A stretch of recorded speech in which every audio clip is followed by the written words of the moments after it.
Bismillah ar-Rahman ar-Rahim. Assalamu alaikum wa rahmatullahi wa barakatuh. Bonjour tout le monde.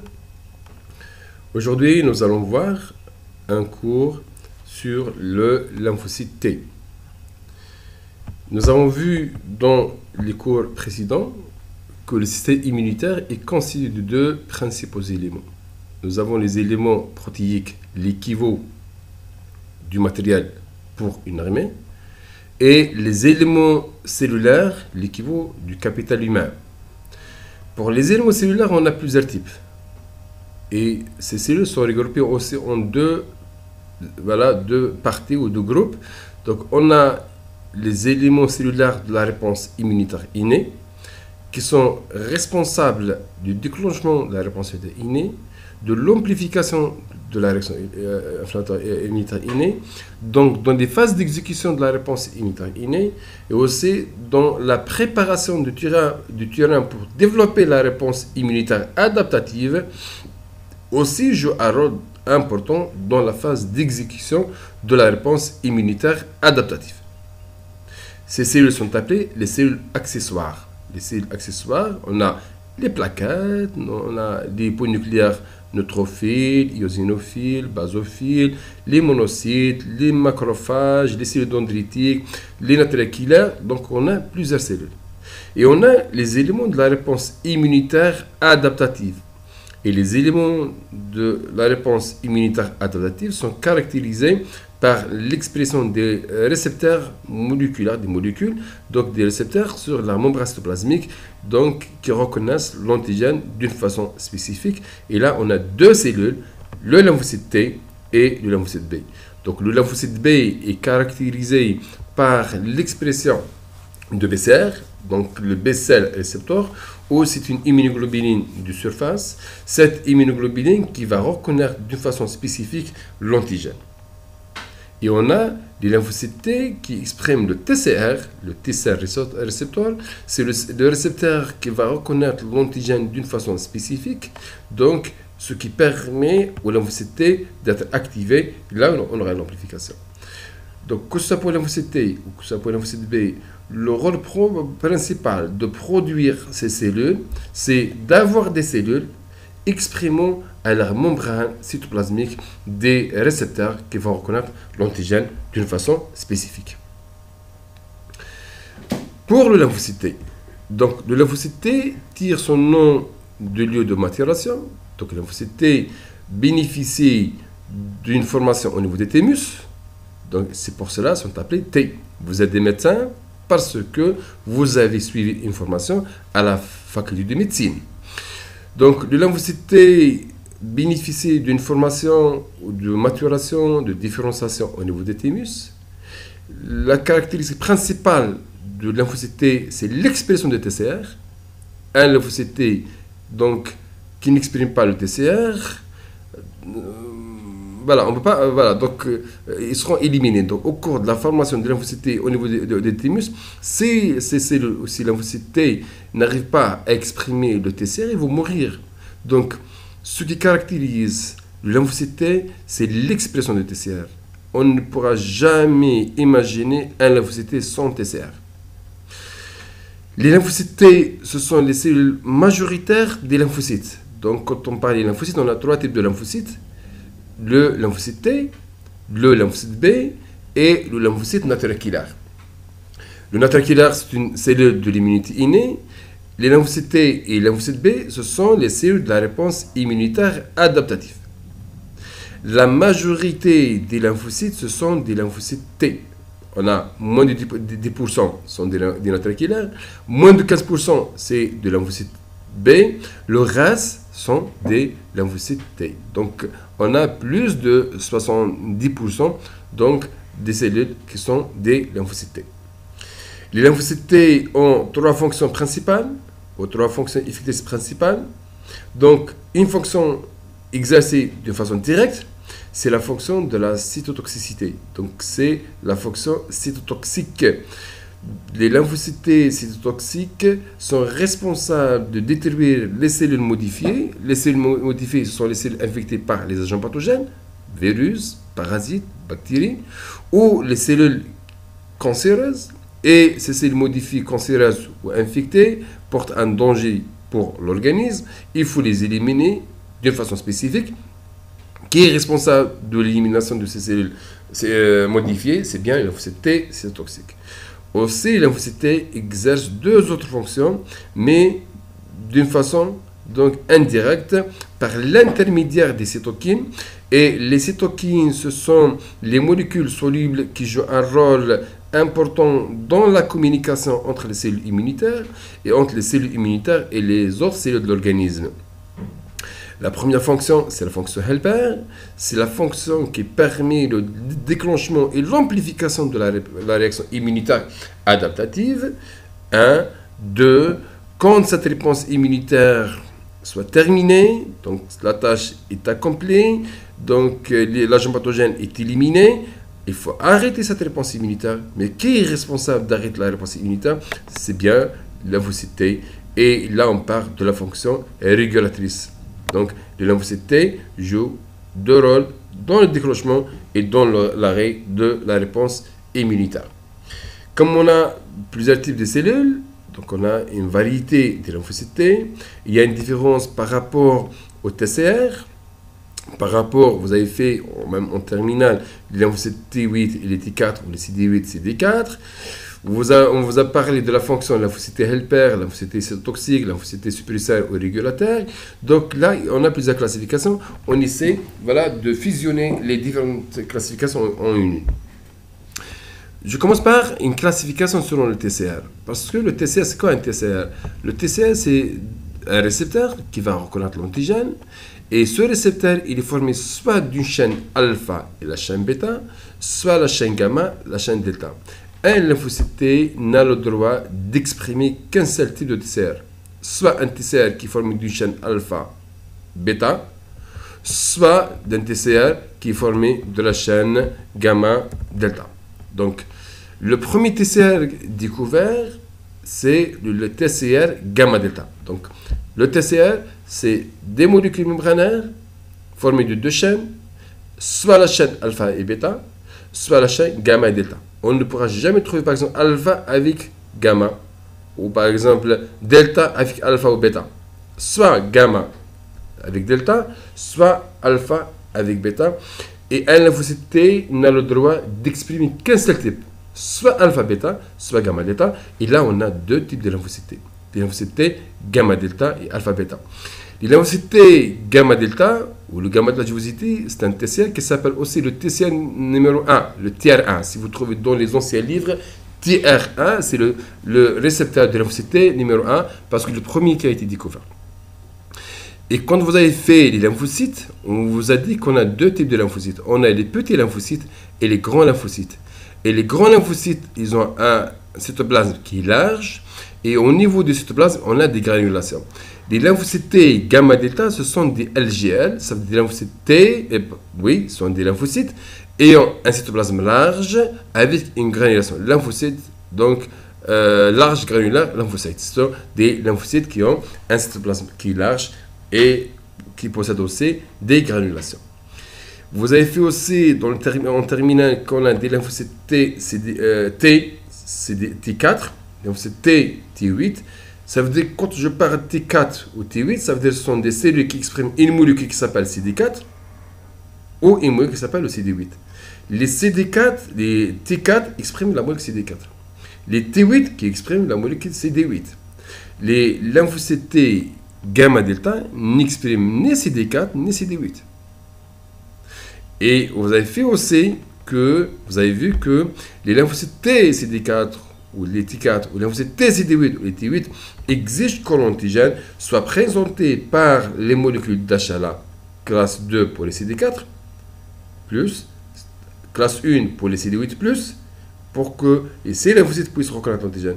Par contre, les lymphocytes T gamma-delta n'exigent pas que l'antigène soit présenté. Les lymphocytes T gamma-delta reconnaissent l'antigène directement sans que l'antigène soit présenté. Les lymphocytes T gamma-delta se localisent principalement donc au niveau de l'épithélium, Donc, il se localise surtout l'épithélium intestinal, au niveau du foie, au niveau de la rate. Donc, on les trouve dans la zone médullaire thymique. On peut le trouver dans plusieurs tissus. Les lymphocytes T gamma delta ont un répertoire cellulaire restreint. Ça veut dire quoi, le répertoire cellulaire restreint? Donc, le TCR, il est formé de chaque molécule alpha, bêta ou gamma delta, elle est formée de deux parties. Une partie constante qui est fixée sur la cellule, une partie qui est variable. Chez la même personne, si je prends les TCR gamma delta chez la même personne, je trouve une partie alpha, bêta comme la serrure, et la clé est la serrure. Donc je prends par exemple une serrure, il y a une partie qui est constante, c'est la marque Vachette, c'est la même partie kiff. Il y a une partie variable, c'est la partie qui interagit avec la serrure. Le nombre de combinaisons, ce qu'on appelle, là on parle de répertoire, le nombre de parties variables est limité. Ce n'est pas comme les gamma alpha bêta. Donc les lymphocytes gamma delta dans le répertoire cellulaire est restreint, c'est-à-dire le répertoire il est limité. Les lymphocytes gamma delta représentent moins de 10% des lymphocytes circulants. La majorité des lymphocytes circulants, ce sont des lymphocytes T alpha bêta. La majorité des lymphocytes circulants sont des alpha bêta. Donc, les gamma delta, on a moins de 10%, entre 5 à 10%. Et je vous dis que ce sont des cellules qui ne sont pas restreints au muc d'Achala. Ça concerne les lymphocytes T gamma delta. Concernant les lymphocytes T alpha bêta, les lymphocytes T alpha bêta représentent la majorité des lymphocytes T circulants. Donc entre 90 à 95%. Les lymphocytes T alpha bêta expriment soit CD4+, c'est la molécule CD4, soit expriment la molécule CD8. Là on parle, on a soit les T4, soit les T8. Les lymphocytes T gamma delta exigent que l'antigène soit présenté par les molécules d'Achala. Les lymphocytes T CD4+, exigent l'antigène que soit présenté par la classe 2. Les lymphocytes T CD8+, exigent que l'antigène soit présenté par les molécules d'Achala classe 1. La majorité des lymphocytes T alpha bêta, ce sont des petits lymphocytes. 80% c'est des petits lymphocytes, parce que je vous ai dit que pour les lymphocytes, on a les petits et les grands lymphocytes. Et on a 20% après qui sont des LGL ou des grands lymphocytes. Donc, ça concerne la structure. Mais quand on parle de la fonction, donc on a trois sous-populations. Donc, la sous-population helper, la sous-population cytotoxique et la sous-population régulateur. La première sous-population, c'est les lymphocytes T helper. Les lymphocytes T helper sont des lymphocytes en général. En général, quand je parle de lymphocytes T helper, en général, j'insiste sur ça, vous retenez ça pour votre niveau, que ces cellules helper expriment la molécule CD4. La molécule CD4, c'est une molécule de 55 kilodaltons, donc c'est une molécule membranaire qui est formée de domaines donc, comme les immunoglobulines, des domaines fait partie de la famille de ces des immunoglobulines. 80% de ces cellules sont des petits lymphocytes. 90% des lymphocytes T helper sont des petits lymphocytes. Les lymphocytes T helper représentent plus de 50% des lymphocytes T circulants. La majorité des lymphocytes T circulants, ce sont des lymphocytes T helper. C'est-à-dire les lymphocytes T cicatrices qui ont une fonction helper. Les lymphocytes T helper constituent l'élément principal du système immunitaire. C'est la cellule pivot. C'est l'état-major. Quand je parle de l'état-major, la cellule principale, l'état-major, le chef de l'armée, le chef du système immunitaire, c'est bien le lymphocyte T helper ou le lymphocyte TCD4+. Donc, les lymphocytes T helper sont des cellules qui sont restreintes au molécule d'Achala, classe 2. Les CD4, je vous ai dit, ne peuvent reconnaître l'antigène, sauf si l'antigène est présenté par les molécules d'Achala, classe 2. Les lymphocytes T helper exigent que l'antigène soit présenté par les molécules d'Achala, classe 2. Les lymphocytes T helper exercent leur fonction principalement, donc il y a d'autres moyens, mais principalement par la sécrétion des cytokines, parce que l'état-major, ce n'est pas lui qui porte les armes pour exécuter les ennemis, mais il est responsable de planifier, d'organiser et de donner les ordres. Les exécuteurs sont les autres cellules. Les lymphocytes helper, comment ils sont différenciés? Quand je parle de helper, il y aura une différenciation. D'abord, on aura des lymphocytes TCD4+. Et ces lymphocytes TCD4+, ils seront activés par quoi? Par des antigènes présentés par les CPA. Les CPA sont des cellules qui présentent l'antigène. La CPA principale, c'est bien la cellule dendritique. Quand on a une agression, cette agression permet la maturation des cellules dendritiques au niveau des tissus. La cellule dendritique mature va prendre une partie de l'agresseur, elle va au niveau des organes lymphocytes secondaires pour présenter l'antigène au lymphocyte TCD4+. Mais maintenant, selon plusieurs choses, par l'environnement cytokinique qui sont libérées, par le type d'agresseur, par donc, les molécules qui interviennent dans le contact, on a plusieurs éléments qui peuvent intervenir pour que les lymphocytes T soient différenciés en différents T-helper. On n'a pas un seul type T-helper. Maintenant, on a T-helper 1, le T-helper 2, T-helper 9, le D7, le 22, TH. Donc, on a plusieurs. Mais les principales cellules helper, on a les TH1, les TH2 et les TH17. Selon l'agresseur, selon ce qu'on veut développer comme réponse immunitaire, est-ce qu'on va développer une réponse cellulaire? Est-ce qu'on va développer la réponse hémorale? Donc, si on veut développer une réponse cellulaire, il nous faut le TH1. La réponse hémorale, c'est les TH2, TH17. À la fin de la réaction immunitaire, le lymphocyte T se différencie en T régulateur pour arrêter la réponse immunitaire. Ce que vous devez retenir, on a plusieurs types de helper. Les principales cellules T helper donc sont TH1, TH2 et les TH17. Quelles sont les caractéristiques de ces T helper? Pour les TH1, quelles sont les caractéristiques de TH1? Donc, la différence entre TH1, TH2, TH17, elle n'est pas morphologique. Ils se ressemblent, mais c'est une différence fonctionnelle, si on peut dire. Donc, quelles sont les molécules qui sont libérées? Quelles sont les molécules qui sont exprimées sur l'enveloppe cytoplasmique?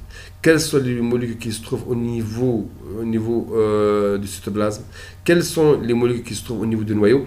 Donc, c'est une question d'expression de tel ou tel gène, et que l'expression des gènes va nous donner soit des molécules libres, soit des molécules membranaires, soit des molécules cytosoliques, soit des molécules nucléaires. L'essentiel, que ce qui différencie, voilà, principalement donc les TH1 ou les TH2 ou les autres, d'abord les cytokines libérées.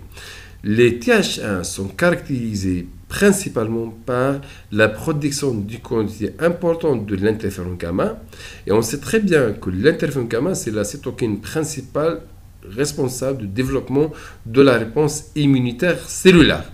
Vous avez fait en terminale, donc la réponse immunitaire cellulaire, al-mana'a al-khalawiya, et la réponse immunitaire hémorale, al-mana'a al-khaltiya. Et on vous a dit que pour la réponse immunitaire cellulaire, donc la cellule responsable du développement de ce type de réaction immunitaire, c'est le lymphocyte T helper, c'est le lymphocyte T CD4+, et la réponse hémorale, c'est le lymphocyte B. Mais non.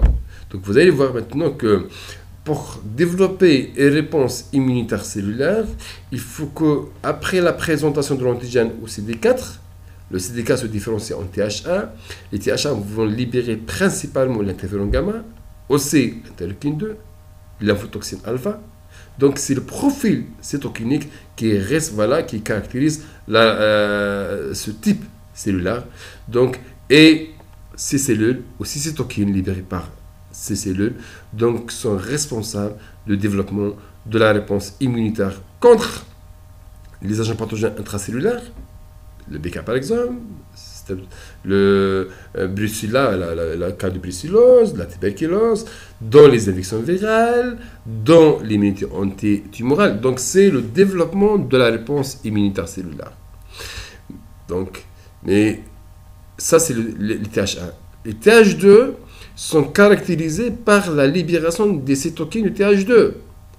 Donc, les TH2 libèrent principalement l'IL4, l'IL5, l'IL13, un peu de l'IL10, mais surtout l'IL4, l'IL5, l'IL13. Et l'interleukine 4, l'interleukine 5, l'interleukine 13 jouent un rôle très important dans la réponse immunitaire et morale. Donc, surtout contre les agents pathogènes, c'est le cas des parasites, certains allergènes, et surtout pour produire un type d'immunoglobuline qui s'appelle les IgE.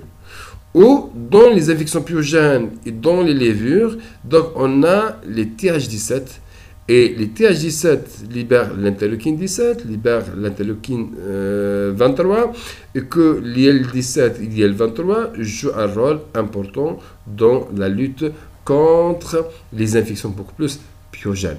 Donc, dans les infections pyogènes, donc, il y a l'intervention beaucoup plus de TH17. Donc, maintenant, vous voyez, pour développer la réponse cellulaire, c'est les TH1, mais pour développer la réponse immunitaire et morale, il nous faut les TH qui se différencient en TH2 ou TH17. Donc, lymphocyte B, c'est vrai, c'est une cellule spécialisée, mais cette cellule, elle n'a pas le droit d'intervenir toute seule. Donc, on va même voir ça dans le lymphocyte B. Donc, ces cellules donc, exigent, dans la majorité des cas, pour qu'elles puissent répondre à un agresseur, à une stimulation par un antigène, voilà, exige qu'il y ait des molécules libérées ou des cytokines libérées par les TH2 ou les TH17, beaucoup plus. Donc, ça, c'est la fonction, donc les THLP, TH1, TH2, TH17. Donc, et on a le deuxième type, c'est lymphocyte T cytotoxique. Et quand on parle de lymphocyte T cytotoxique, je parle de lymphocyte T qui exprime la molécule CD8. Ce sont les T8. Et les T8 exigent que l'antigène soit présenté par les molécules d'achat de la classe 1. Et on sait très bien que les molécules d'achat de la classe 1 sont exprimées par la quasi-totalité des cellules d'organisme. Les molécules d'achat de la classe 1 sont exprimées par la quasi-totalité des cellules d'organisme. Toutes les cellules d'organisme presque expriment les molécules d'achat de la classe 1. Et on sait très bien que les lymphocytes T jouent un rôle dans la destruction. Pourquoi Pourquoi la Saint-Gel, donc il a fait exprimer ces molécules d'achat de la classe 1 par toutes les cellules d'organisme, parmi les causes, et que les cellules de l'organisme, n'importe quelle cellule de l'organisme peut subir une transformation, peut devenir une cellule modifiée. C'est-à-dire que cette cellule peut devenir une cellule cancéreuse ou cette cellule peut être infectée par un virus. Mais quand on a une cellule modifiée, la cellule modifiée porte un danger pour l'organisme, on doit les éliminer. On doit éliminer les cellules modifiées. Pour éliminer ces cellules modifiées d'une façon spécifique, il faut faire intervenir les lymphocytes T cytotoxiques. Et les lymphocytes T cytotoxiques ne peuvent intervenir s'il n'y a pas une présentation de l'antigène par les molécules d'achat classe 1. Donc, vous voyez, l'Hikma Rabbaniya a fait que donc, toutes les cellules d'organisme expriment les molécules d'achat classe 1. Si on a une modification d'une cellule de l'organisme, donc cette cellule va présenter l'antigène modifié, soit viral, soit de l'achat pathogène, soit antimoral, donc par les molécules d'achat classe 1 ou lymphocyte T, c'est toxique, ce qui permet aux lymphocytes T toxiques de détruire les cellules modifiées. Donc, les lymphocytes T toxiques exercent la fonction soit de façon directe par la destruction, donc après la présentation de l'antigène,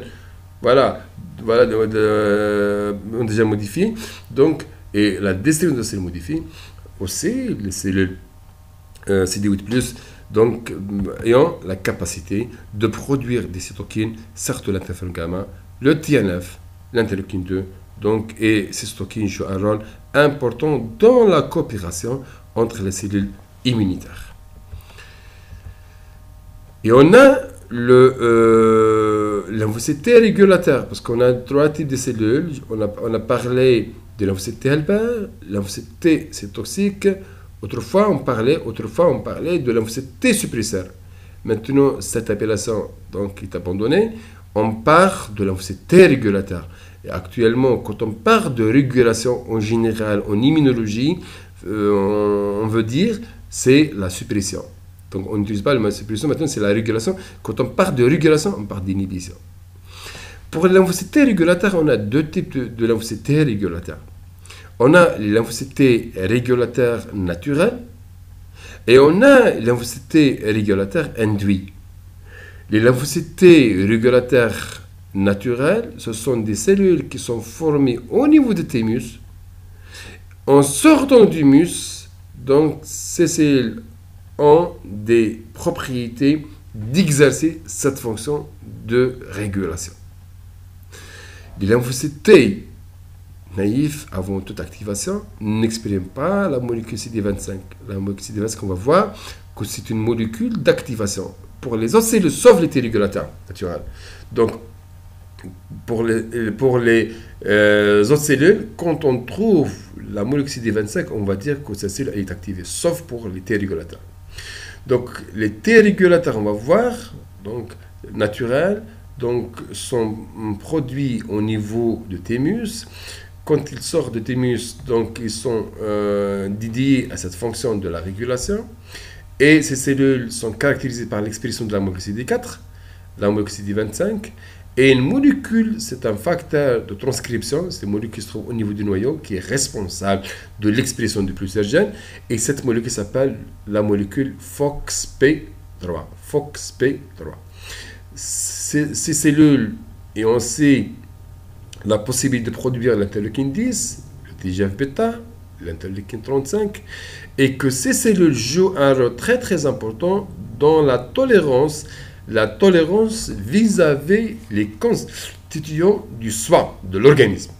Donc ça veut dire que ces cellules jouent un rôle important donc, dans l'inhibition du développement de la réponse immunitaire contre les constituants du soi. Si on n'a pas ces lymphocytes régulateurs, donc, ou les personnes qui ont un déficit en ces cellules sont susceptibles de développer des maladies auto-immunes. C'est ce qu'on appelle les lymphocytes régulateurs. Et on a les lymphocytes régulateurs induits. Les lymphocytes régulateurs induits, ce sont des lymphocytes T normaux, naïfs, après leur activation à certains stades de la réponse immunitaire. Au lieu que ces lymphocytes T naïfs se différencient en TH1, en TH2, en TH17, vont se différencier soit en T régulateur 1, TR1, soit en TH3, appelés T helper, mais ils ne sont pas T helper, les TH3. Donc, les T régulateurs 1, les TH3, ce sont les lymphocytes T régulateurs induits et qui produisent des cytokines jouant un rôle dans l'immunosuppression. Les TR1 libèrent l'IL-10, TH3 libère le TGF-bêta, et on sait très bien que le IL-10 et le TGF-bêta, ce sont des cytokines immunosuppressives, donc qui vont arrêter la réponse immunitaire. Maintenant, on va voir l'ontogénèse ou la formation de lymphocytes T au niveau de thymus. La formation des lymphocytes T, ou ce qu'on appelle les thymocytes. Les thymocytes sont les lymphocytes T étudiants, ou les lymphocytes T au niveau de l'école, au niveau des thymus. Ils sont appelés les thymocytes. Quand je dis thymocytes, ça veut dire le lymphocyte T jeune. Donc, les thymocytes passent par plusieurs étapes de différenciation et de maturation. C'est comme, par exemple, en médecine, on va recevoir les étudiants provenant du lycée. Après, ces étudiants ils vont passer par plusieurs étapes. La première année, la deuxième année, la troisième année. Et pour chaque année, donc, il y a, on va dire, pour chaque promotion, donc, et les structures, là, ils seront formés, ça veut dire ce qu'on appelle les niches ou les amphis ou les salles DTD, plus il y a un programme. Et pour chaque programme, on a des enseignants spécialisés. Par exemple, donc, vous prenez en première année, par exemple, vous avez fait, par exemple, la chimie organique. Mais en deuxième année, donc l'enseignant de l'histologie, il ne peut pas enseigner la chimie. C'est-à-dire pour chaque programme, on a des enseignants spécialisés. C'est pareil. Donc les lymphocytes T, donc le progéniteur, la cellule qui va devenir un lymphocyte T, c'est l'équivalent de l'étudiant qui vient, le nouveau bachelier. Donc le nouveau bachelier provient du lycée. Aussi, le progéniteur de lymphocyte T provient de la moelle osseuse. Le lycée pour les lymphocytes T, c'est bien la moelle osseuse. Les cellules qui vont devenir des lymphocytes T, donc proviennent de la moelle osseuse. Et pour que ces cellules proviennent de la moelle osseuse, aussi cette cellule doit avoir certaines caractéristiques. Elle va exprimer certaines molécules. Donc, comme un étudiant en médecine, un nouveau bachelier, donc il a des conditions pour qu'il puisse accéder, par exemple, au département de médecine. Pour faire médecine, donc il faut, il y a des conditions. Pareil, bon, ces progéniteurs, donc aussi, sont régis par des conditions. Maintenant, on a le progéniteur arrive au niveau des thymus. Et on a vu qu'au niveau des thymus, il y a la zone corticale et on a la zone médulaire. Et on a vu que la zone corticale, donc elle est formée de plusieurs couches, des TEC, c'est-à-dire les cellules épithéliales thymiques. Donc on a dit qu'on a 4 couches. Et pour chaque couche, a des caractéristiques, comme par exemple la première année, c'est la première couche, la deuxième année, deuxième couche, ainsi de suite. Donc aussi là, il y a des programmes. Pour chaque couche, il y a des cellules, les TEC, et ces TEC vont exprimer des molécules, vont libérer aussi, sécréter d'autres molécules qui sont indispensables à la formation de ces thymocytes. Donc les cellules progéniteurs arrivent au niveau du thymus, donc au niveau de la jonction cortico-médulaire. Elle va suivre donc un chemin. Pourquoi? On a parlé des chymokines, donc ils vont attirer ces cellules vers le cortex profond, et ces cellules vont passer par plusieurs étapes. Donc, au début, les cellules n'expriment ni la molécule CD4, ni la molécule CD8. Ni CD4, ni CD8. Là, on parle des étapes de doublement négatif. Doublement négatif, c'est-à-dire qui n'expriment ni la molécule CD4, ni la molécule CD8. Donc, là, on parle des doublements négatifs. Pour les doublements négatifs, on a plusieurs étapes. Doublement négatif 1, 2, 3. Donc, il y a des caractéristiques pour dire, voilà, c'est un doublement négatif 1, ça c'est 2, ça c'est 3, ça c'est 4. Après, et au cours de ces étapes de doublement négatif, il y aura la chose la plus importante. Donc, je vous ai dit que l'objectif principal de produire un lymphocyte T, c'est d'avoir une cellule et que cette cellule exprime un TCR. Au cours de la maturation de lymphocyte T au niveau de la zone corticale, et s'il n'y aura pas d'expression de TCR, donc ces cellules vont mourir. Donc, au cours de la formation, il y aura ce qu'on appelle le réarrangement de la chaîne bêta. Parce que là, je vais parler que de lymphocyte T alpha-bêta. Je ne parle pas de gamma-delta. Donc, pour la formation de la chaîne le TCR, pour qu'il y ait une formation de TCR. Donc, le TCR, je vous ai dit, il est formé, la chaîne alpha ou la chaîne bêta, sont formées des parties constantes. Cette partie constante qui permet la fixation du TCR sur la chaîne, sur l'embrase cytoplasmique. Et on a la partie variable. Mais la partie variable, elle n'est pas formée d'un seul gène. Elle est formée de plusieurs groupes de gènes. Par exemple, la chaîne bêta, elle est formée de 3 groupes au niveau du gène. On a 3 groupes de gènes. Et on a les gènes V, on a les gènes J et on a les gènes D. Donc, les gènes J de jonction, D, la diversité, donc, et les gènes V pour la variabilité. Donc, on commence par le réarrangement de la chaîne bêta. Donc, au stade doublement négatif, donc il y aura le réarrangement de la chaîne bêta. Ça veut dire quoi? On va tirer au sort un seul gène V avec un seul gène J avec un seul gène D pour former une séquence, une combinaison de gènes, et cette combinaison qui va coder pour la partie variable de la chaîne bêta. Maintenant, la chaîne bêta est réarrangée. C'est-à-dire on a réarrangé la chaîne bêta. Une fois que la chaîne bêta est réarrangée, il y aura la transcription de la chaîne bêta et l'expression de la chaîne bêta. La chaîne bêta, elle sera exprimée sur la membrane cytoplasmique de ce thymocyte. Mais la chaîne bêta exige pour son expression, donc voilà, une autre protéine pour former un récepteur. Parce que après, pour passer à l'étape suivante, il faut qu'il y ait un signal provenant via ce pré-TCR. Là, la chaîne bêta est exprimée. Quand elle est exprimée, elle va former, ce n'est pas un TCR, mais un pré-TCR. Le pré-TCR, donc il nous faut deux chaînes. La chaîne bêta avec, on va emprunter une autre chaîne qui s'appelle la protéine ou le peptide 33. Le P33, donc c'est une molécule, c'est une chaîne qui va s'associer avec la chaîne bêta pour former un pré-TCR. 1, 2. Et l'expression de la chaîne bêta aussi est accompagnée par l'expression de la molécule CD3. Donc, ce qui caractérise les lymphocytes T, le TCR et la molécule CD3. Toutes les cellules des lymphocytes T, tous les lymphocytes T expriment le TCR et la molécule CD3. La molécule CD3 elle est importante pour l'expression de TCR. Elle est importante pour aussi la transduction du signal vers le TCR. Quand un antigène il se fixe sur le TCR, pour que le signal arrive au niveau du noyau, il doit être transmis ou transduit, il va être transduit par la molécule CD3. Donc là, on est toujours au développement négatif.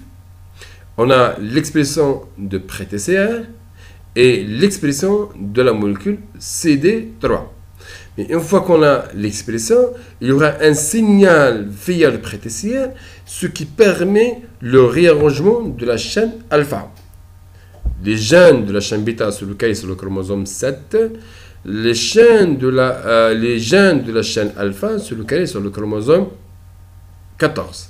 Donc, une fois que la chaîne bêta est réarrangée, l'expression de la chaîne bêta en formant le pré-TCR, associé à la molécule CD3, il y aura un signal vers le pré-TCR pour permettre le réarrangement de la chaîne alpha. Donc la chaîne alpha, elle est formée aussi d'un gène constant qui va former la partie qui va se fixer sur le TCR, sur la membrane cytoplasmique. Et on a deux groupes de gènes, des gènes V et des gènes J. Des gènes V et des gènes G.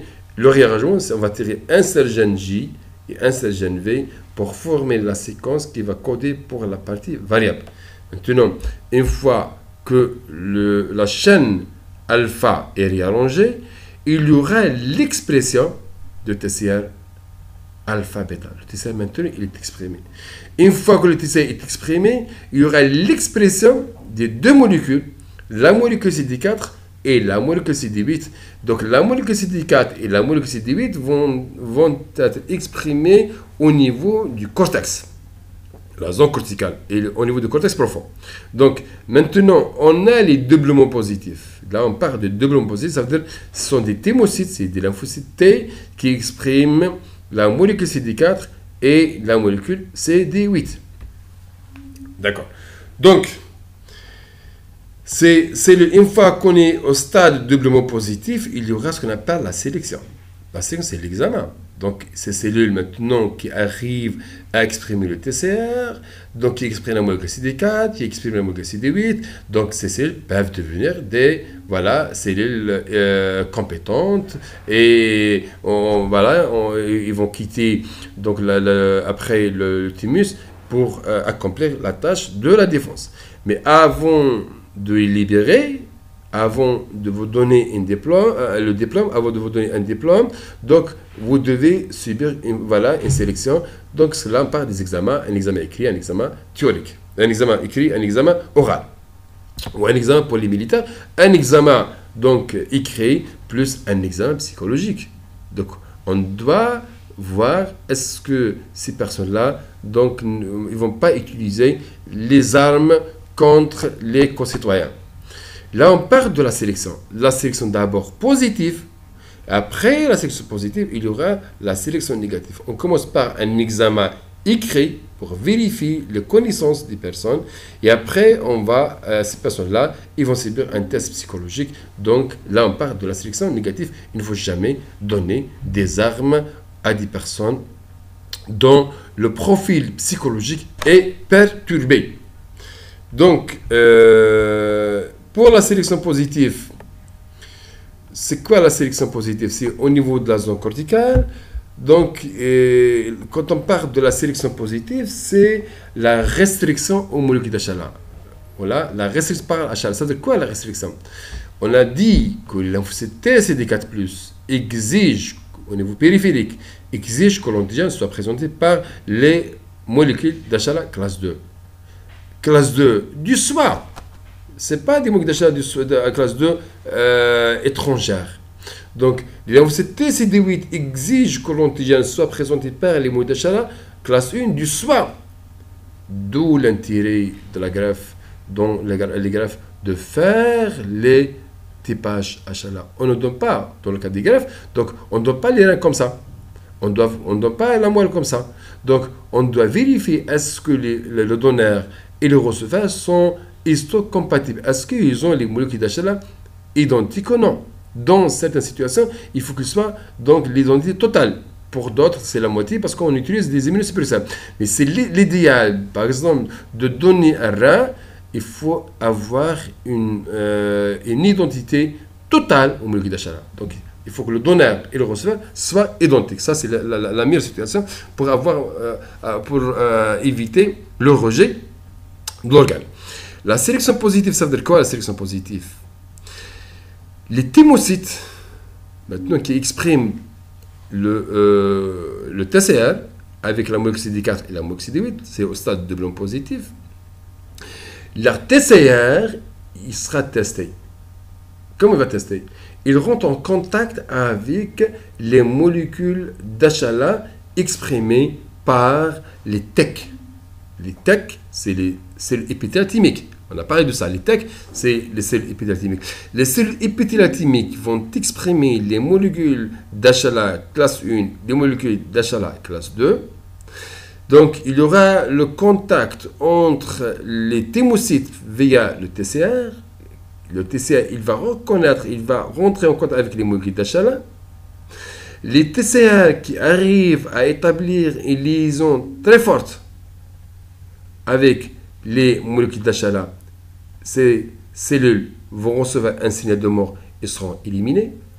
Les thymocytes qui établissent un contact très très faible, où il n'y a pas de contact du tout, donc là, ces cellules ne reconnaissent pas les molécules d'HLA, aussi ils vont recevoir un signal de mort et vont mourir, parce que ce sont des cellules jeunes. Par contre, les cellules qui arrivent à établir un contact adéquat avec les molécules d'HLA, classe 1 ou classe 2, donc ces cellules vont recevoir un signal de survie, donc ils vont subir leur maturation, ils vont continuer donc leur maturation. Donc maintenant, selon le contact, est-ce que le contact a été adéquat avec les molécules d'HLA classe 1 ou molécules d'HLA classe 2, donc là, si on a le contact adéquat avec les molécules d'HLA classe 2, donc la lymphocyte va percer. Donc le contact adéquat avec les molécules d'HLA classe 1, le lymphocyte ou le thymocyte va perdre la molécule CD4, elle va garder la molécule CD8. Et l'inverse, si les thymocytes arrivent à établir un contact adéquat avec les molécules d'HLA classe 2, ils vont recevoir un signal donc voilà, d'élimination de CD8, ils vont garder la molécule CD4. Et là, donc après, là, on parle de la sélection positive. La sélection positive, je répète, la sélection positive, c'est la restriction aux molécules d'HLA. Je vous ai dit que les lymphocytes exigent donc que l'antigène soit présenté par les molécules d'HLA. Les molécules d'HLA, c'est l'équivalent d'un secrétaire. Donc, le lymphocyte CD4+, c'est l'état-major. L'état-major n'accepte pas n'importe quel secrétaire. Il n'y a que 3 cellules qui expriment la molécule d'HLA classe 2. Il y a les cellules dendritiques, le lymphocyte B, le macrophage. C'est-à-dire le nombre de personnes qui ont l'accès au bureau de l'état-major, 3. 1. 2. Donc, comme l'état-major, il est responsable de tout ce qui va se dérouler, c'est-à-dire de point de vue stratégie, planification pour l'armée, c'est une personne importante. Cette personne, ce n'est pas elle qui va chercher l'information, c'est l'information, c'est elle qui sera, voilà, en lui véhiculée. Donc, mais qui va lui présenter? Il y a des secrétaires. La secrétaire de l'état-major, c'est l'HLA classe 2. l'HLA classe 2. Et pour choisir une secrétaire, une personne qui va faire secrétariat. Donc, le choix doit se dérouler en dehors de l'environnement des affaires. Donc, le choix se fait à l'école. Donc, le thymocyte, parce qu'il n'y a que l'amitié de l'école qui va durer, parce que c'est une amitié innocente, parce qu'il n'y a pas d'intérêt.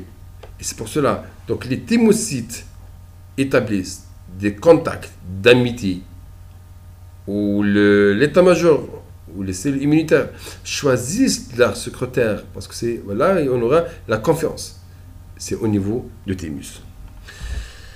C'est ce qu'on appelle la sélection positive, la sélection négative. Quand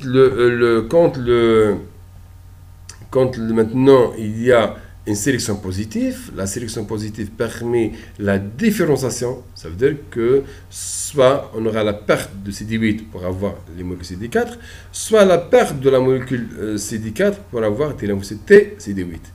Et là, on parle de la phase de simplement positif. La phase de symptômes positifs se déroule au niveau de la zone corticale. Maintenant, les symptômes positifs, ils vont quitter la zone corticale et ils vont se loger au niveau de la zone médulaire. Et au niveau de la zone médulaire, il y aura ce qu'on appelle la sélection négative. C'est quoi une sélection négative? On a compris, on a vu ce qu'est une sélection positive. Concernant la sélection négative, c'est l'élimination, c'est la destruction des clones autoréactifs. C'est parce que le réarrangement se fait d'une façon aléatoire. Vous avez vu que donc, le réarrangement, c'est la combinaison entre les gènes, les groupes de gènes, voilà, des parties responsables qui codent pour la partie variable. Mais cette combinaison se fait d'une façon aléatoire. Le fait qu'elle se fait d'une façon aléatoire, il y aura la formation des lymphocytes T qui reconnaissent les antigènes du soi. C'est des lymphocytes T qui reconnaissent par exemple la thyroglobuline, reconnaissent l'albumine, qui reconnaissent les immunoglobulines ou n'importe quelle molécule du soi. Et si on n'élimine pas ces cellules vont développer des réponses immunitaires contre le soi et qui sont à la base des maladies auto-immunes. Quand on a des problèmes de sélection, donc on aura le développement des maladies auto-immunes. Vous connaissez ces maladies auto-immunes comme les lupus, comme les hépatites, les thyroïdites, le diabète, ainsi de suite. La sélection négative, quand je parle de la sélection négative, je parle des mécanismes qui permettent la destruction des clones autoréactifs. Mais où se déroule cette opération, ce phénomène? Cette opération se déroule au niveau de la zone médulaire. Au niveau de la zone médulaire. Donc, la zone médulaire, qu'est-ce qu'on a au niveau de la zone médulaire? C'est vrai, on a d'autres cellules, on a vu donc, dans le code des lymphoïdes qu'on a au niveau de la zone médulaire, on a les tecs médulaires, on peut trouver les macrophages, les œufs dendritiques, un peu de lymphocytes B, mais ce qui est le plus important, c'est les tecs médulaires. Les tecs médulaires vont présenter l'antigène de l'organisme, du soi, avec les molécules d'achat classe 1 ou classe 2, ou lymphocytes T, CD8 ou lymphocytes T, CD4. Donc, les lymphocytes T, CD4 ou lymphocytes CD8 qui arrivent à établir un contact fort avec l'antigène, qui reconnaissent l'antigène, donc avec une liaison importante. Donc, ces cellules vont recevoir un signal de mort, ils seront éliminés. Là, on parle de la délétion clonale. C'est la destruction des clones qui reconnaissent les antigènes du soi. Donc, les thymocytes, au niveau de la zone médulaire, qui arrivent à reconnaître les antigènes présentés par les molécules d'HLA, donc exprimés par les TEC, donc ces cellules vont recevoir un signal de mort et ils vont être éliminés. Et là, on part de la destruction des clones autoréactifs. Il y a une chose aussi qui est importante. C'est que les TEC médulaires, ils ont des facteurs de transcription comme l'antigène ou la molécule R, AIRE, et ces facteurs de transcription permettent l'expression de n'importe quel gène de l'organisme.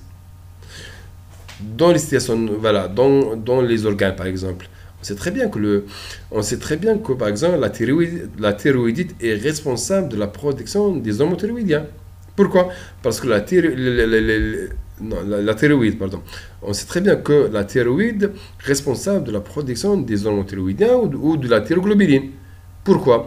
Parce qu'elle possède un facteur de transcription qui permet l'expression de ce gène, le gène de la thyroglobuline. On sait très bien que le pancréas il est responsable de la production de l'insuline. Pourquoi? Parce que le pancréas possède des facteurs de transcription qui permettent l'expression du gène de l'insuline. Les tecs médulaires, il n'y a que les tecs médulaires, possèdent des facteurs de transcription comme l'antigène, comme la protéine R, qui peuvent induire l'expression de n'importe quel gène de l'organisme. Donc, pourquoi? Quel est l'objectif? L'objectif d'exprimer donc la quasi-totalité, voire la totalité des gènes pour permettre donc, aux cellules autoréactives donc, de les reconnaître et par ce processus de sélection négative, ces lymphocytes autoréactifs seront éliminés dans l'objectif de prévenir l'organisme de développement des maladies auto-immunes. Avec ça aussi, les maladies auto-immunes existent. D'accord, très bien. Donc maintenant, le rôle principal, je vous ai dit, c'est l'élimination de clones autoréactifs. Ça, c'est la sélection négative. Les thymocytes qui ne reconnaissent pas, qui n'ont pas des antigènes présentés correspondants, qui ne reconnaissent pas des antigènes, donc qui n'ont pas établi un contact avec des antigènes présentés, donc ces cellules maintenant, donc on va les laisser passer.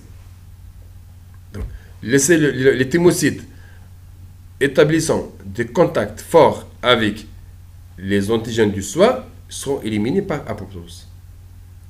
Les thymocytes qui n'établissent aucun contact avec les antigènes du soi présentés par les TEC ou par les cellules dendritiques au niveau de la zone médulaire, ces cellules vont passer au niveau périphérique.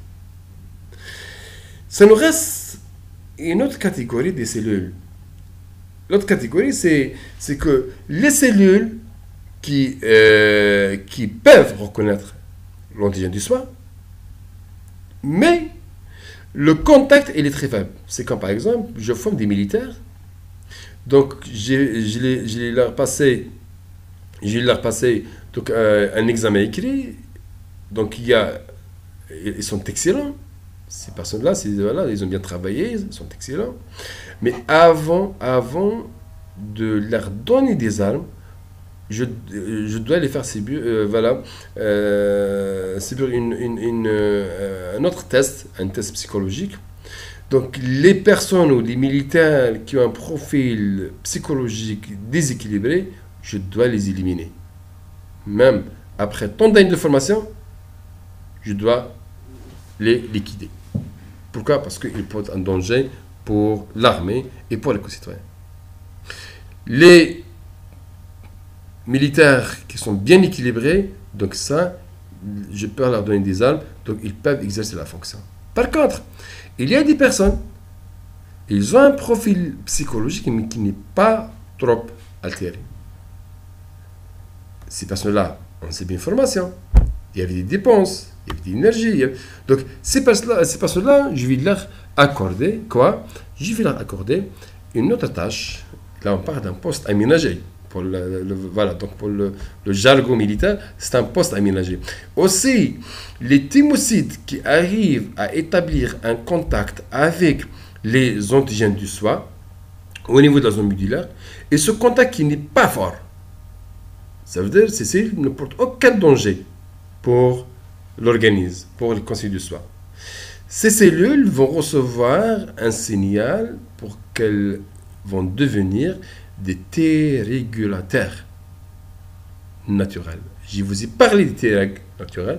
Les T-régulateurs naturels.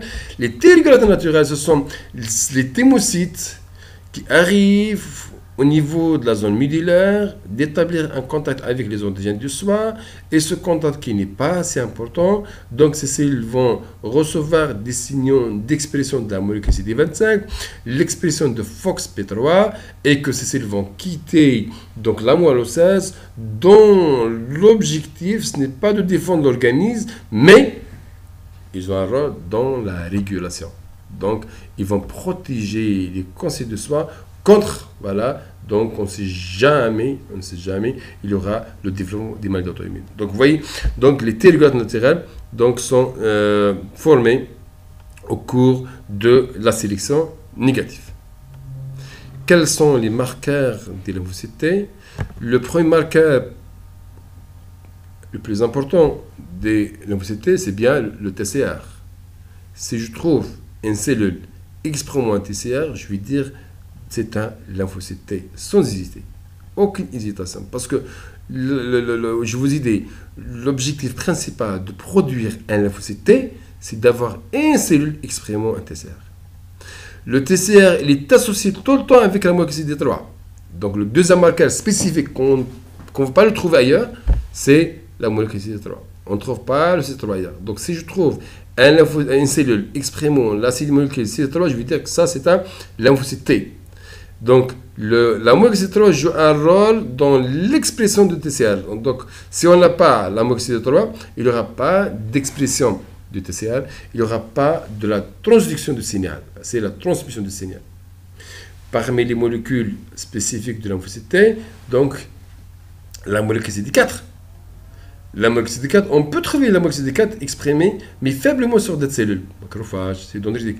Mais la molécule CD4, elle est exprimée fortement sur la lymphocyte T CD4+. Et la molécule CD4 a comme ligand, donc elle interagit avec la molécule d'Achala classe 2. Donc, vous avez vu pourquoi les lymphocytes T CD4+ exigent que l'antigène soit présenté par les molécules d'Achala classe 2, parce que la molécule CD4 a comme ligand la molécule d'Achala classe 2. Le lymphocyte T peut exprimer la molécule, exprime la molécule CD2, pardon. Donc, le lymphocyte T exprime la molécule CD2, et la molécule CD2, elle n'est pas spécifique pour le lymphocyte T. Aussi, elle est exprimée par une natère killer.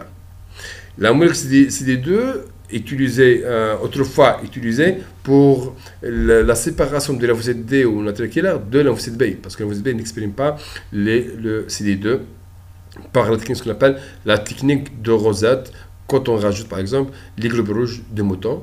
C'est une molécule dont le ligand est la molécule CD58 ou le alpha-3 qui joue un rôle dans donc, la coopération entre les cellules par contact direct, comme par exemple on a la présentation de l'antigène. Donc l'antigène, quand il est présenté par les CPA, il y aura un contact entre le CD2 et le CD58 des CPA. La molécule aussi, le lymphocyte T exprime le CD5, mais il n'est pas spécifique. Alors, le CD5, on peut le trouver aussi exprimé par une catégorie de lymphocyte B. Donc, le CD5 a comme ligand le CD72 exprimé par lymphocyte B, et que ce contact CD5, CD72 joue un rôle important dans la coopération lymphocyte T et lymphocyte B. La molécule, le lymphocyte T aussi exprime la molécule CD8. La molécule CD8 elle est exprimée principalement par les lymphocytes T CD8+. Donc on peut trouver cette molécule exprimée par d'autres, mais principalement avec une forte expression sur le lymphocyte T CD8+, et que la molécule CD8 a comme ligand la molécule d'Achala classe 1. Vous voyez pourquoi les lymphocytes T exprimant le CD8 exigent que l'antigène soit présenté par les molécules d'Achala classe 1, parce que la molécule CD8 c'est un ligand. La molécule CD8 c'est un récepteur pour le ligand, la molécule d'Achala classe 1. Il y a une autre molécule qui est exprimée par la lymphocyte T et qui joue un rôle très important. Si on n'a pas celui-là, il n'y aura pas d'activation. On a la molécule CD28. La molécule CD28 c'est une molécule de la costimulation. Ça veut dire quoi? Quand on a la présentation de l'antigène pour activer un lymphocyte T, l'antigène, il va reconnaître, le TCR, il va reconnaître l'antigène présenté par l'Achala. Donc ça, c'est le premier signal. Mais il nous faut un deuxième signal. Je vous ai dit que les lymphocytes T ou même les lymphocytes B ou les cellules de la réponse des cellules immunitaires, en général, pour leur activation, exigent qu'il y ait deux signaux. Deux signaux, voilà, comme un coffre-fort. Pour le coffre-fort, on a deux clés. Une clé chez le directeur général, une clé chez le trésorier. Donc, il faut qu'il y ait la présence de deux personnes, là aussi, pour activer un lymphocyte, surtout le lymphocyte T, il nous faut les deux signaux. Le premier signal, suite au contact de TCA, voilà, avec le TCA, il va rentrer en contact avec la chaleur qui est près de l'antigène. Il nous faut le deuxième signal. Le deuxième signal, c'est la molécule CD28 de lymphocyte T qui va rentrer en contact avec les ligands. Les ligands de CD28 sont des molécules de la famille B7. Des molécules de la famille B7. Pour les B7, on a plusieurs types. Mais pour les molécules qui reconnaissent ou les ligands de CD28, c'est le B7-1 et le B7-2, ou sont appelés aussi le CD80 et le CD86. Le B7-1, CD80, le B7-2, CD86. Donc, le CD80, CD86, ce sont des ligands de CD28 et que ce contact CD80-86 et CD28, voilà, qui est indispensable pour avoir le deuxième signal. Sinon, il ne pourra jamais développer une réponse immunitaire. On ne pourra jamais activer une lymphocyte. Et même les médicaments utilisés actuellement pour l'immunosuppresseur, donc parmi les mécanismes utilisés pour arrêter la réponse immunitaire, c'est d'inhiber ce contact CD28, CD80 ou CD86. Parmi les marqueurs aussi de lymphocyte, on a des récepteurs pour les métogènes. C'est quoi les métogènes? Les métogènes, ce sont des molécules, en général, ce sont des lectines. Lectine, quand je parle de lectine, ce sont des protéines qui peuvent se fixer sur les fractions glycidiques en général, comme la phytohémagglutinine. La phytohémagglutinine a un récepteur sur le lymphocyte T. La concovaline A a un récepteur sur le lymphocyte T. Si on rajoute la PHA, la phytohémagglutinine ou la concovaline au lymphocyte T, donc ces molécules, ces métogènes, activent la prolifération de la cellule.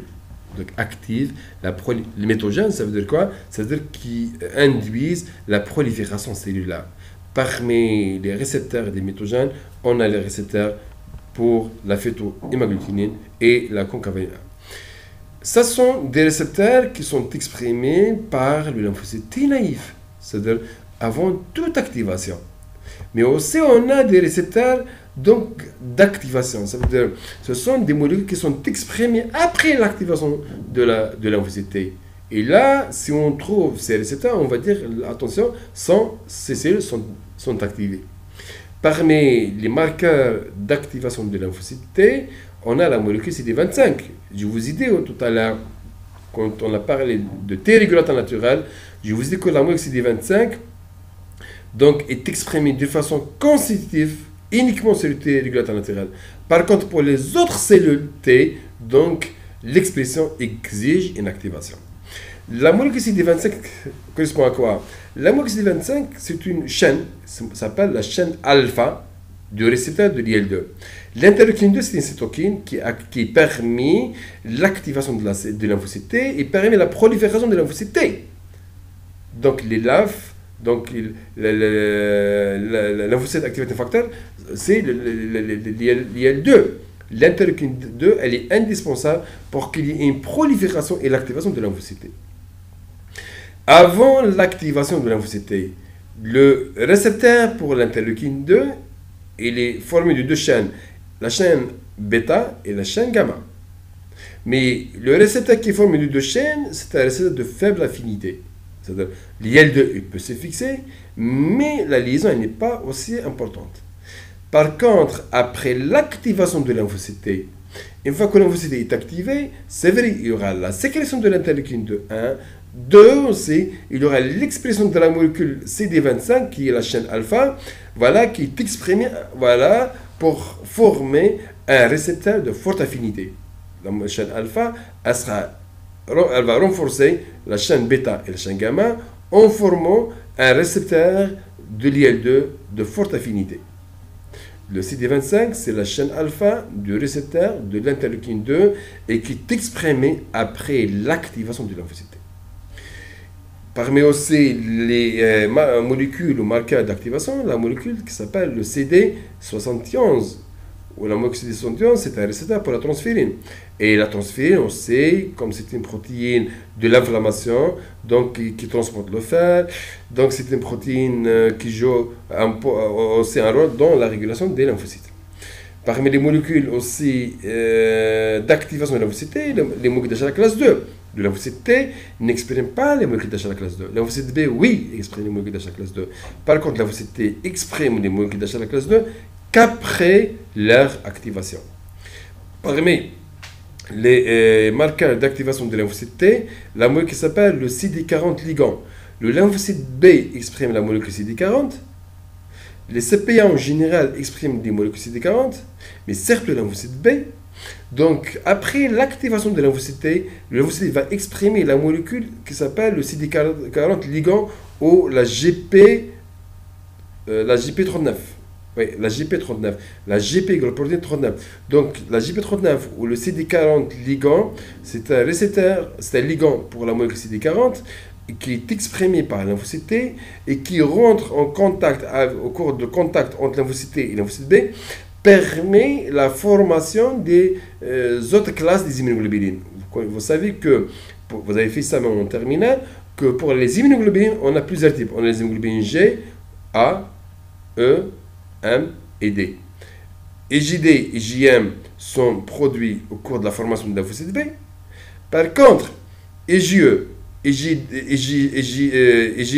et EGG. EGE, EGA, EGG, ce sont des immunoglobulines pour leur production exige qu'il y ait un contact entre lymphocyte T et lymphocyte B. Et parmi les contacts exigés, il faut qu'il y ait un contact aussi entre la molécule CD40 de lymphocyte B et la molécule CD40 ligand de lymphocyte T. Donc le contact CD40 ligand est important pour la formation des immunoglobulines G, des EGA et des EGE. Maintenant, on va parler de l'activation des lymphocytes T CD4+. Parce que comment peut-on induire l'activation des cellules immunitaires, que ce soit lymphocyte CD4, que ce soit lymphocyte T CD8. Pour lymphocyte CD4+, donc il nous faut d'abord la présentation de l'antigène. Mais comment peut-on activer ou présenter l'antigène au lymphocyte CD4+. Le lymphocyte CD4+, en général, c'est un état-major. Et l'état-major ne reçoit pas les gens dans les rues. Il ne reçoit pas donc son secrétaire dans les rues. C'est vrai, le lymphocyte CD4 ou même CD8 se trouve dans la circulation lymphatique, la circulation sanguine et au niveau des organes lymphoïdes secondaires. Mais pour activer, activer les cellules, dans l'objectif de développer une réponse immunitaire, l'activation de CD4 ou de CD8, les deux, de lymphocyte CD4 ou de lymphocyte CD8, pour déclencher la réponse immunitaire adaptative, se déroule au niveau des organes lymphoïdes secondaires. Au niveau du bureau de l'état-major, pour lymphocyte CD4+, au niveau des bureaux aussi, des forces spécialisées pour lymphocyte CD8+. Au cours d'une agression, au niveau des tissus, il y aura une agression par un agent pathogène. Au début, c'est le développement de la réaction immunitaire innée, c'est la réaction inflammatoire. Cette réaction immunitaire innée permet la maturation des cellules dendritiques. C'est de quoi la maturation permet l'expression des molécules sur la membrane cytoplasmique qui vont permettre l'attraction de ces cellules vers les organes secondaires. Les cellules dendritiques qui se trouvent au niveau de sites agressés, ils vont phagocyter une partie de l'agresseur, vont le présenter avec les molécules d'achat sur la membrane cytoplasmique, vont devenir des cellules matures, ils vont quitter le site agressé, ils vont aller au niveau des organes lymphosecondaires, ils vont attendre l'arrivée de lymphocyte T. Lymphocyte T, il vient saluer. Vous avez comme vous recevez un convié, par exemple, un convié. Donc le convié, donc il reste au niveau de le grand salon et c'est les personnes de la famille qui vont passer le saluer. Pareil. Donc les cellules dendritiques arrivent au niveau des organes secondaires comme le cas des ganglions. Donc au niveau de la zone T dépendante. et les lymphocytes T au niveau de la zone d'Iman qui vont rentrer en contact avec ces cellules. Et les lymphocytes T qui reconnaissent l'antigène de façon spécifique par le TCR, ils seront activés. Et quand ils seront activés, ils vont se différencier, donc soit TH1, TH2, TH17, selon la réaction immunitaire, selon l'agresseur, et selon ce qu'on veut développer comme réponse immunitaire. S'il s'agit, par exemple, d'un agent pathogène intracellulaire qui se développe dans les cellules phagocytaires, comme l'agent de la tuberculose, ou dans le cas d'infection virale, ou dans le cas d'une cellule modifiée par exemple, dans le cas de cancer, l'objectif principal, c'est de développer la réponse cellulaire parce que c'est la réponse cellulaire qui est la plus efficace. C'est comme vous avez des ennemis et que ces ennemis, maintenant, ils se logent donc, dans les crêtes, par exemple, des montagnes. Il ne suffit pas d'envoyer des commandos. Là, il faut envoyer des parachutistes. Il ne faut pas utiliser, par exemple, la force maritime. Il faut utiliser la force aérienne. Maintenant, selon l'agresseur en général, donc, on va impliquer quel type de force spécialisée. Donc, est-ce qu'on va impliquer la marine, est-ce que l'aviation, est-ce que les commandos, est-ce que les parachutistes. Donc maintenant, selon beaucoup plus de l'environnement, d'abord, de type d'agresseur, aussi les informations, c'est les cytokines libérées. Donc il y a plusieurs facteurs donc, qui vont permettre, donc, aux lymphocytes, quand ils sont activés, d'être différenciés en TH1, TH2, TH17. S'il s'agit par exemple d'un venin, un médicament, donc il ne faut pas mobiliser un venin, un médicament. Donc là, c'est la réponse cellulaire et morale. Il faut prendre des anticorps et les anticorps vont neutraliser ces protéines solubles. Et à la fin de la réaction immunitaire, donc certains ils vont se différencier en lymphocytes T mémoire.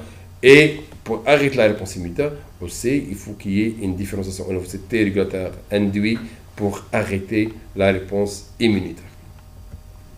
Donc, pour la réponse cellulaire, je vous ai dit, donc, il y a deux types de réponse immunitaire cellulaire. Il y a la réponse immunitaire cellulaire macrophagique. Macrophagique, quand il s'agit d'un agent pathogène, comme le cas de BK, qui est hébergé maintenant par le macrophage, il va se développer dans le macrophage. Donc là, c'est les TH1 qui sont responsables d'activer les macrophages par l'interféron gamma et les macrophages activés par l'interféron gamma qui arrivent à éliminer l'agresseur. Soit la réponse immunitaire cellulaire cytotoxique, donc dans le cas des cellules modifiées. Dans les cellules modifiées, il faut que les TH1 activent aussi donc les lymphocytes cytotoxiques pour que si les lymphocytes cytotoxiques arrivent à détruire les cellules cibles. L'activation de lymphocytes T, CD8. Lymphocytes T, c'est toxique. C'est vrai, lymphocytes T, c'est toxique. Donc, c'est une cellule importante. Pourquoi? Parce que c'est une cellule qui exige que l'antigène soit présenté par les molécules d'Achala, classe 1. Donc, les lymphocytes T peuvent reconnaître l'antigène présenté par les cellules modifiées, affectées par les virus, ou les cellules cancéreuses, ou les cellules affectées par les bactéries ou parasites. Mais ça ne suffit pas. Je vous donne un exemple. Imagine que, donc, on a une agression. Et pour ce problème, il nous faut des forces spécialisées. Donc, disons que, donc, il faut impliquer les parachutistes. Donc, pour impliquer les parachutistes, donc, il faut que l'État, voilà, donc le secrétaire, qui va mobiliser, c'est toujours les cellules dendritiques pour déclencher la réponse immunitaire. C'est toujours les cellules dendritiques. Les cellules dendritiques vont au niveau des organes lymphosecondaires, au niveau des ganglions, le cas des ganglions, et vont activer les lymphocytes T, CD8, voilà, spécifiques. Parce que là, l'implication des forces spécialisées. Donc, il faut qu'il y ait une présentation. Donc, il faut sélectionner les cellules qui reconnaissent spécifiquement ces antigènes ou ces agresseurs. C'est vrai. Donc, on sait très bien donc, l'émissaire qui est les cellules dendritiques, l'émissaire du système immunitaire, donc les cellules dendritiques, voilà, selon les circonstances, c'est bien que pour cette opération, pour ce problème, il faut impliquer les parachutistes.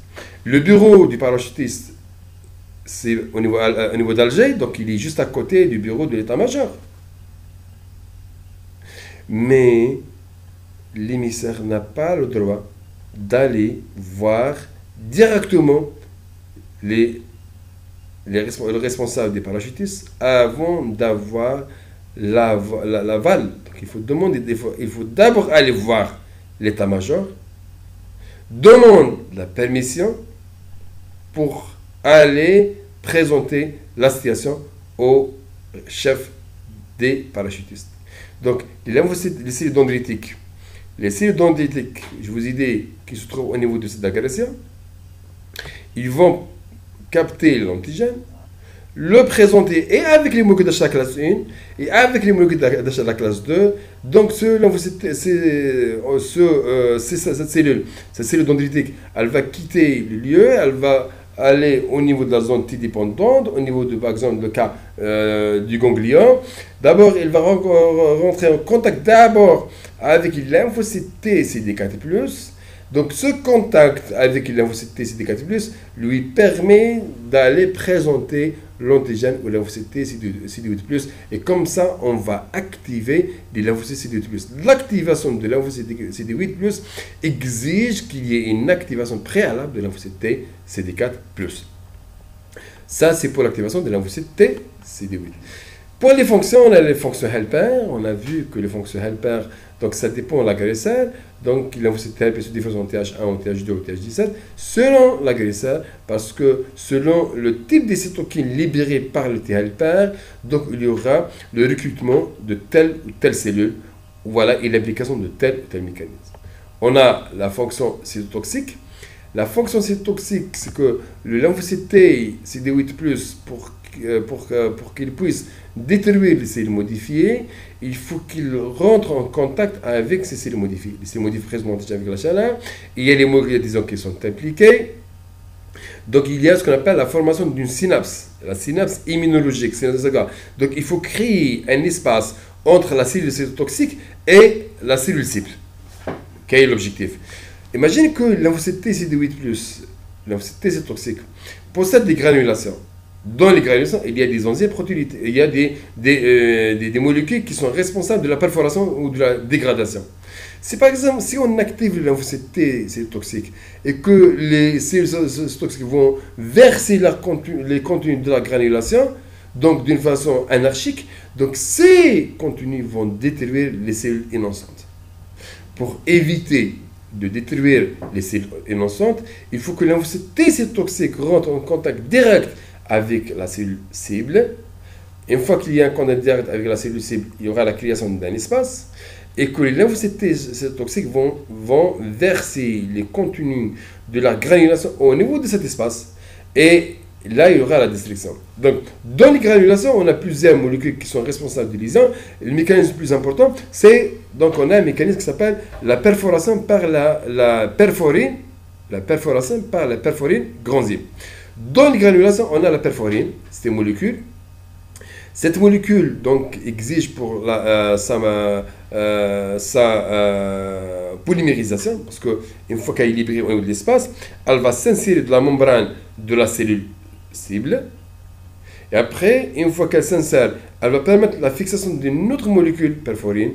Donc, il y aura la polymérisation d'autres molécules perforines, mais cette polymérisation exige la présence de calcium, donc il y a la polymérisation. Donc, imagine qu'on a la fixation d'une molécule, juste à côté, il va fixer une autre, donc entre 12, après 12, 18 ou 16, donc molécules de perforine.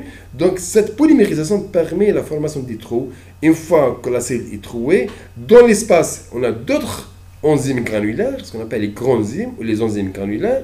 Ces enzymes granulaires A, B, C, donc, mais surtout le A et le B, les grands enzymes, ils vont pénétrer dans la cellule, ils vont activer les endonucléases et les endonucléases déclenchent ce qu'on appelle vont dégrader l'ADN ou l'ARN et vont déclencher une mort programmée. Soit le fait qu'on ait une perforation, la cellule elle est perforée, il n'y a pas l'effet de l'osmose, donc il y a le passage du milieu moins concentré vers le milieu plus concentré. Le milieu intracellulaire il est plus concentré que le milieu extracellulaire. Il y aura la pénétration de l'eau et l'éclatement des cellules. Donc ça, c'est le mécanisme de la destruction des cellules modifiées. Ça, le premier mécanisme. Le deuxième mécanisme de la cytotoxicité est que toutes les cellules d'organisme, sans exception, donc même les lymphocytes, exprime une molécule qui s'appelle la molécule FAS. La molécule FAS, on s'appelle la molécule CD95. CD95. Les cellules activées via le FAS vont subir un signal de mort. Donc, les lymphocytes T, avant la réactivation, n'expriment pas le FAS ligand. Mais l'activation de lymphocytes T cytotoxique permet l'expression de FAS ligand. Donc maintenant, le FAS ligand il est exprimé par lymphocyte cytotoxique. Et comme il y a un contact entre la cellule cible et la cellule lymphocyte T cytotoxique, le lymphocyte T cytotoxique, via le FAS ligand qui va se fixer sur le FAS de la cellule cible, va induire la mort programmée. Les CTL aussi libèrent des cytokines. On a parlé, je vous ai dit que lymphocyte peut libérer le TNF. Le TNF, il peut se fixer sur le TNF récepteur, parce que le lymphocyte T libère le TNF. Les cellules d'organisme expriment le TNF récepteur. Donc, la fixation de TNF sur le TNF récepteur peut aussi induire la mort programmée. Enfin, c'est la régulation. Donc, la fonction de l'immunosuppression ou la régulation. Donc, la fonction de régulation est exercée par plusieurs mécanismes. Donc, la régulation, je vous ai dit, elle est exercée par les T régulateurs naturels. Et je vous ai dit que les T régulateurs naturels jouent un rôle très, très important dans l'inhibition du développement des réponses immunitaires contre le SOA. Ça, le rôle principal des régulateurs naturels. Mais ce qui nous concerne beaucoup plus, donc ça c'est pour le SOA. Mais au cours de la réaction immunitaire, ça y est, la réaction immunitaire elle est déclenchée, mais c'est comme la conduite. Donc voilà, on déclenche, on met le contact et on va démarrer le moteur, on commence à accélérer. Mais quand même, on doit avoir aussi la pédale du frein. Une fois qu'on s'approche de l'objectif, on commence à réduire la vitesse en s'appuyant sur la pédale du frein. Donc, au cours de la réponse immunitaire, les lymphocytes T qui sont activés vont se différencier en lymphocytes T régulateurs, soit T régulateurs 1, soit les TH3 pour libérer l'IL-10 et le TGF-bêta. Et le TGF-bêta et l'IL-10, ce sont des cytokines immunosuppressives qui vont arrêter la réponse immunitaire. Ça, c'est un mécanisme. Donc, les mécanismes autres aussi, ils peuvent rentrer en contact avec les CPA, mais comment? Donc, au cours de la réaction immunitaire, il y aura l'expression, par exemple, de la molécule de CTLA4, le CD152. La molécule CTLA4 ressemble à la molécule CD28. Et la molécule CD28 et CTLA4 utilisent le même ligand, CD80, CD86, ou le B7-1, B7-2. Mais l'affinité de CTLA4 au CD80, CD86 est beaucoup plus importante que l'affinité du CD28. Ça veut dire, donc, quand on a l'expression de CTLA4 et le CD28, c'est le CTLA4 qui va interagir beaucoup plus avec les B7, B71 et B7-2. Et le contact entre CTLA4, CD152 et les B7 donne des signes d'inhibition. Donc, on aura l'arrêt de la réponse immunitaire. Donc, pour arrêter la réponse immunitaire, il y a des molécules membranaires qui vont intervenir. Il y a aussi des cytokines immunosuppressives qui sont libérées. Donc, pour arrêter la réponse immunitaire. Et là, je vous remercie.